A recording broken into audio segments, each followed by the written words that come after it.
So, good day po and i-discuss ko po sa inyo ang ating ginawang laboratory activity na kung saan gumawa po tayo ng login and sign up, and also po ay nilagyan po natin ito ng validation. So, ngayon po sa code po natin is nasa login po tayo, since ang requirements ng login is meron po siyang reCAPTCHA kung saan pangharang sa mga bot. So, ito po ang pinaka-code na nasaan siya. Ito po. Bale, ang gamit po natin dito is API po na reCAPTCHA na galing sa Google. And ito naman po ay ang kanyang kung saan nakapwesto ang ating reCAPTCHA na makikita nyo po mamaya during sa ating demonstration. And of course, syempre, andito po ang ating buong form ng ating buong login. Ayan. Login and sign up button. Sign up button po para makalipat ka po sa sign up na page. So, lipat na po dito sa sign up na page. So, ang sign up po na page is ito po ang nilalaman niya. So, of course, ang sign up na page is meron siyang validation na kung saan password must have at least. Ayan. Dapat mag-contain siya ng uppercase, a number, and a special character. Since yan po ang requirements natin doon. And also, ayan, meron po tayong select a question na kung saan ay makikita din po natin mamaya sa ating kung ano po ang gamit niya. And of course, meron po tayong dalawang buttons, sign up and login. And etong login po is para po dun sa login page. And next na po tayo. For example po is naka-sign up na po kayo, is babalik po kayo ng login page. And pagpunta nyo po ng login page is of course, pag sinubmit nyo siya is mapupunta po kayo sa process na po natin, which is validation ng login. So, pag nakapunta ka po dito sa validation ng login is, of course, andito po yung mga backend natin. So, of course, andito po yung reCAPTCHA response. And, of course, andito rin po yung ito po yung pinaka-process na ginagawa ng reCAPTCHA na kung saan dinedecode niya or parang inaan niya kung bot ba or hindi ang isang nagla-login. And, of course, ito na po tayo na kung saan, ayan, sa ating generation ng OTP.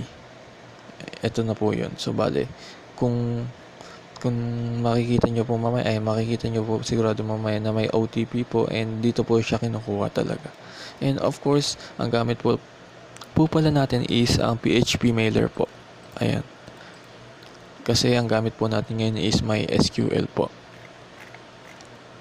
And then of course, ito po ang ating email na kung saan ito po ang sinesend sa email na makikita rin po mamaya sa demonstration. So, ito po ay of course, nandito po, dito banda ba? Ayan, mail po. Dito po yung pinaka niya. So, of course, ang ating host SMTP email na galing sa PHP mailer, and of course, ang ating sariling email, and of course, ang ating sariling password. And next is of course, ito po dito po nakalagay is ang recipient or ang mga nilalaman ng email. So, for example po is nakalagay po dito is sample OTP. Ang nakalagay po sa head or parang subject is sample OTP. And of course, dito po banda is of course dito po yung pinaka-email. Dito ilalagay yung pinaka-email ng user na currently login na kung saan i-send ng email na nilagay ko dito yung code doon sa currently user. And of course, andito po tayo sa ating pinaka-code na po kung saan ito po yung pinaka-body ng email kung saan sinesend yung code. Ayan. So, of course, naglagay din po tayo dito ng mga if ever man na hindi for example is ito po email error. Of course, kailangan po natin yan para po madali natin ma-debug. And of course, naglagay din po tayo nito kung saan pag invalid po ang password is babalik po siya sa sample na login. And of course, may waiting time po siya na 1 seconds. Ayan, redirect after 1 seconds. And of course, ito din po sa ating username. Pag mali po is of course magre-refresh po siya.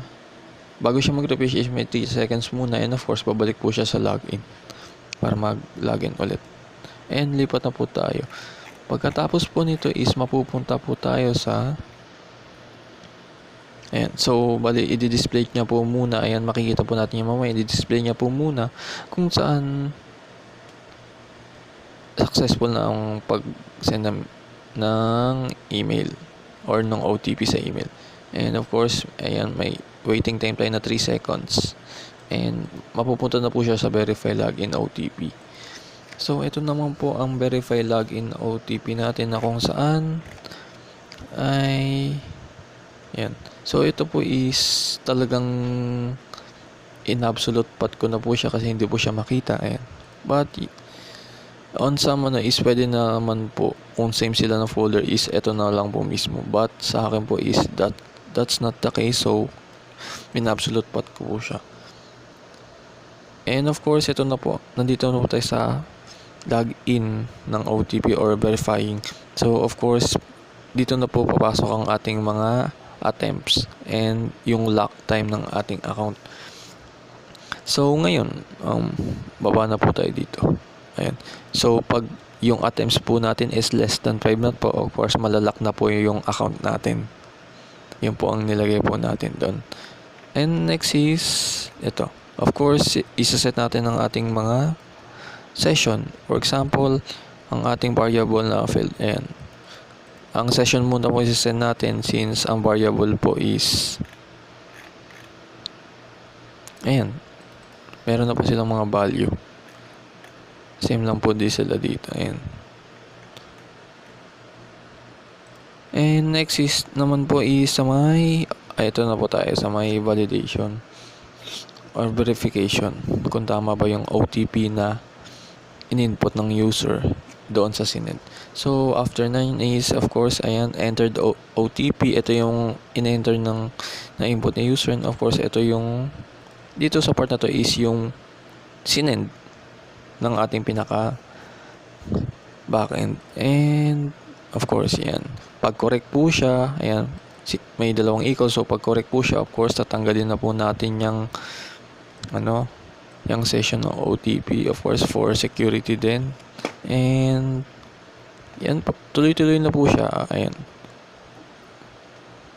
Of course, username and ito po for security questions is of course dito na po papasok ang security questions.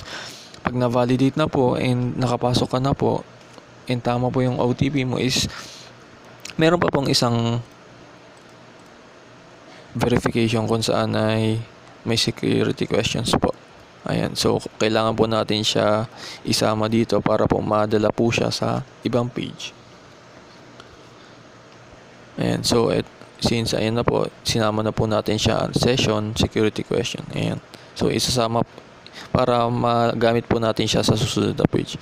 So, pagkatapos naman po nito is of course, ayan, sinama na natin pati ang username and of course, pupunta na po tayo sa sunod na which is security question po. And before that po is dito mo muna sa baba, of course, failed attempt. Pag nag-fail ka ng attempt, madadagdagan yan, of course, yung bilang. Since 0 yan ng una, ayan, madadagdagan po yan. And pag 5 po, ayan, pag equal to 5, so bali maglalak na siya ng 15 minutes. And magre-redirect na siya diretso sa login page. And this is of course pag invalid yung OTP, ito po yung lalabas. Ayan. And ito po yung body ng ating OTP kung saan makikita rin po natin ito mamaya sa ating demonstration. And next po is pupunta na po tayo sa security question. So security question po is andito po yung pinaka security question. Ayan, ang nilalaman lang po nito is yung pinaka HTML and also ilang mga backend regarding sa ating security question. So pag wala pong security question is ito pong lalabas and mag-exit po siya. And kung hindi naman po nakuha ang username, ayan, bale pupunta po sila sa may sample login page. So bale ito lang po talaga ang ng security question. Ayan. Since nabanggit ko kanina na yung session is parang dinalan po natin, so kaya po tayo pwede maglagay nito since nadala po natin siya galing sa galing sa bago pa tong security question, which is ang verify OTP. Kaya magagamit natin siya dito sa ano na to. And next naman po is, pagkatapos po nito is of course, pupunta ka na po, pag sinabit mo to, pupunta ka na po sa verify ng security answer. So, ang ginagawa po dito sa security answer is of course, same lang po, bine-verify nila. Ayan, of course, merong failed attempt. Ayan, of course, meron ding pong lockout time dito. Makikita na lang po natin sa demonstration mamaya. Ayan. So, of course, lockout time. Ayan. Papakita niya kung ilang minutes ka na lang. And, of course, ila-log out ka niyan. Once na, pag na-lockout ka, ila-log out ka niya. And, mapupunta ka sa login page. And, yes, ito po. Dito ko po. Ayan. Mapupunta diretso sa login page. And dito naman po tayo sa ating main ng file na to is yung answer po. So of course, ayan, mga variables and ang ating pagkuha po sa ating mga data sa database. And of course, ito po, pag nakakuha po tayo or kung may match man doon is tutuloy na po tayo dito. Ayan. So, of course, dito na po tayo. So, pag equal yung ano is, of course, maglalabas siya ng successfully login. And makikita na lang po natin yung mamaya sa ating demonstration. Ayan. So, of course, meron tayong session dito. Pag reset, ayan, i-reset natin yung failed attempt pati lockout time since successfully na siya nakalogin. And also, i-clear na rin natin siya since wala naman tayong paggagamitan and pwede po tayo mag-login ulit dyan. And para maging malinis lang po ang ating system. And next naman po is ang ating header. And of course, pag failed attempt, magpa+1 yan. Ayan. Ito na po ang condition pag nag-fail. Ayan. So, of course, pag lagpas na po ng 5 yung incorrect, 15 minutes, ayan. And of course, pag invalid yung answer, ayan, ipapakita niya kung ilang beses ka na lang pwede magsagot bago ka masuspend. And of course, ito po, so pabalik na po tayo sa security questions once na mali ka ng sagot. Ayan. And next is, of course, pag hindi po natin hanap yung user is, pabalik po tayo sa ating login page para mag-login.